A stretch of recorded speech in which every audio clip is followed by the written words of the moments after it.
Degrade and destroy. That's the term President Barack Obama uses to describe how the U.S. plans to deal with Islamic State militants following the brutal killing of 2 Americans by the group.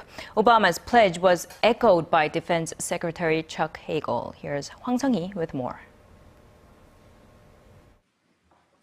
So the bottom line is this. Our objective is clear, and that is to degrade and destroy ISIL so that it's no longer a threat, not just to Iraq, but also to the region and to the United States.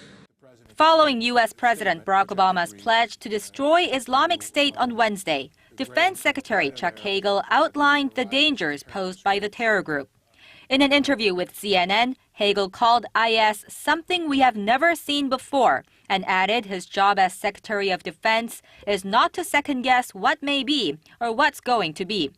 Pointing out that Islamic State controls half of Iraq and Syria today, the U.S. defense chief said Washington will do everything possible to destroy the group's capacity to inflict harm on the American people and values.